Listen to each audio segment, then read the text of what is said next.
اور وہ روایت صحیح مسلم میں موجود ہے۔ راوی حضرت عبداللہ ابن عمر رضی اللہ تعالیٰ عنہ، حضور فرماتے ہیں 3 لوگ سفر کر رہے تھے۔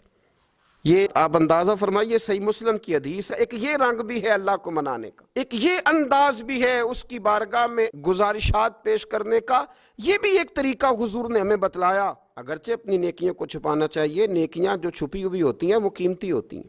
حضرت عبداللہ ابن عمر فرمانے لگے کہ نبی پاک صلی اللہ علیہ وسلم فرماتے ہیں 3 لوگ سفر کر رہے تھے، رستے میں طوفان آ گیا، تیز بارش شروع ہو گئی، تو حضور فرماتے ہیں وہ تینوں بارش سے بچنے کے لیے ایک غار میں چھپ گئے۔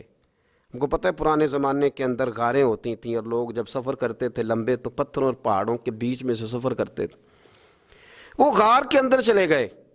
اب چونکہ طوفان بہت زیادہ تھا، جب وہ غار کے اندر چلے گئے تو اللہ کے پیارے حبیب صلی اللہ علیہ وسلم فرماتے ہیں پتھر اوپر سے لڑکتا ہوا آیا، آ کے اس نے غار کو بند کر دیا۔ اتنا تیز اور اس مضبوطی کے ساتھ وہ پتھر لگا اور اتنا صحیح فٹ ہوا کہ اندر روشنی آنی بھی ختم ہو گئی۔ اب 3 لوگ ہیں، تھوڑی دیر تو وہ پریشان رہے کہ شاید اب کبھی بچ نہیں سکیں گے، شاید چاروں جانب اندھیرا ہی ہے اور اندھیرا ہی رہے گا، شاید یہاں سے نکلنے کے لیے اب ہمیں کوئی رستہ میسر نہیں آئے گا۔ وہ پہلے تو پریشان ہوئے، پھر کہنے لگے یار اس طرح کرو، اگر کوئی زندگی میں نیکی کی ہے نا تو ذرا اس نیکی کو یاد تو کرو، اور یاد کر کے اس مالک کے حضور عرض تو کرو، کریم ہے کوئی آنکھو شاید من جاوے، کم تتڑی دا بن جاوے، عرض تو کرو۔ یہ آپ اندازہ فرمائیے، یہ بات بیان کون کر رہا ہے؟ یہ مدینے والے رسول بیان کر رہے ہیں، یہ نبی پاک علیہ السلام نے بیان فرمایا۔ رسول کریم علیہ السلام نے ہمیں بتلائی یہ داستان محبت۔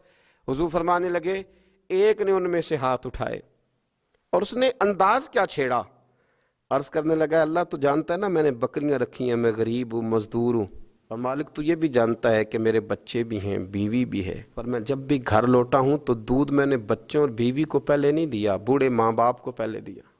وہ غار میں تنہا بیٹھے ہیں اور اپنے مالک کو منا رہے ہیں۔ عرض کرتے ہیں اللہ تجھے یاد ہے نا ایک رات جب میں بڑی دیر سے لوٹا تھا، لکڑیاں کاٹتے، درخت تلاش کرتے، مجھے دیر ہو گئی، میں دیر سے لوٹا تھا، نیت یہ کر رکھی تھی کہ دودھ سب سے پہلے ماں باپ کو پلاؤں گا، مالک جب میں لوٹا تو وہ بوڑھے تھک کر کے سو گئے تھے، میری بیوی نے مجھے کہا کہ بچوں کو پلا دو، وہ سو گئے، تو میں نے کہا نہیں میرے ذمے ہے ان بوڑھوں کے دل کو ٹھنڈا کرنا، ان سے پیار کرنا۔ اے مالک فجر ہو گئی، آفتاب طلوع ہونے کا وقت آ گیا، پر میں نے ماں باپ کے بیدار ہونے کا انتظار کیا۔ اے اللہ وہ جب اٹھے تو ان کی آنکھوں میں جو میرے لیے دعا تھی اور ان کے سینوں میں جو میرے لیے کرم تھا، اگر تیری بارگاہ میں وہ نیکی قبول ہے تو مالک پھر رحم فرما، نہ اس مشکل سے آسانی عطا فرما۔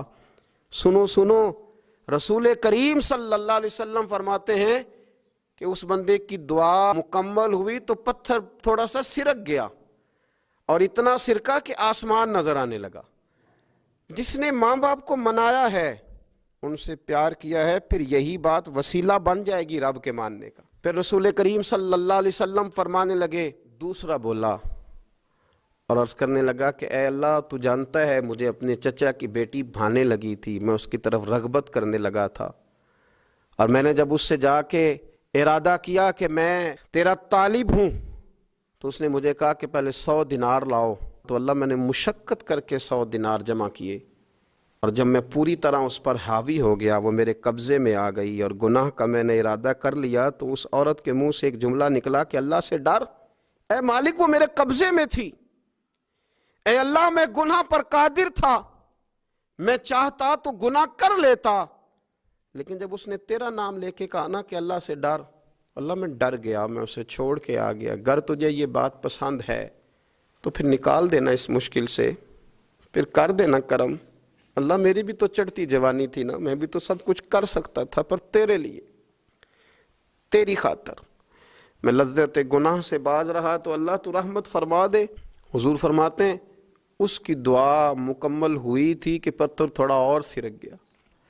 پھر تیسرا بولا اور اس نے بول کے کہا اے اللہ ایک مزدور کو، ایک دیہڑی دار کو، ایک غریب کو میں نے کام پہ رکھا ہوا تھا، یہ تیرا اور میرا راز ہے اللہ، وہ مزدور وہ دیہڑی دار میرے پاس کام پہ لگا تھا، کچھ چاول میں نے اس کی اجرت مقرر کر دی کہ تو کام مکمل کرے گا تو میں تجھے دوں گا، اور جب اجرت لینے کا وقت آیا تو وہ بگڑ کر ناراض ہو کر چلا گیا. میں اسے ڈھونڈتا رہا، وہ مجھے ملا نہیں. میں نے اس کے چاولوں کی قیمت کاروبار میں انویسٹ کر دی، اس کا تھوڑا سا سرمایہ، پر میں نے کھایا نہیں.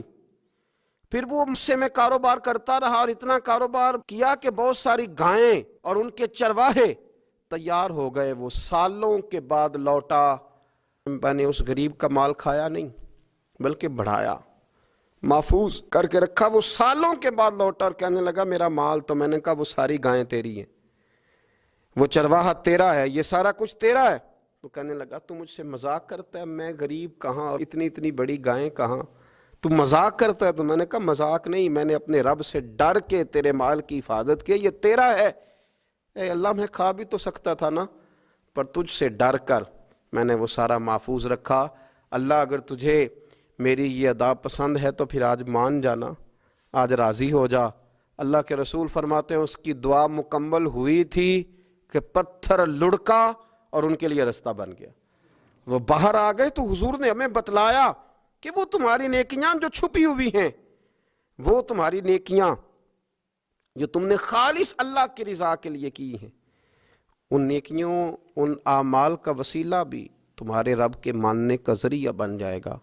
اس کو منایا جائے، اس کے حضور حاضری دی جائے، اس سے بخشش کا سوال کیا جائے، اس کی بارگاہ میں یہ گزارش کی جائے کہ اللہ غریبوں، مجبوروں، کمزوروں اور ان لوگوں کے صدقے جو اللہ رستہ دیکھ رہے ہیں کہ رستہ کب کھلے گا، جو تیری بارگاہ کرم کے سوالی ہیں، ان کے صدقے تو رحم فرما، تو کرم فرما.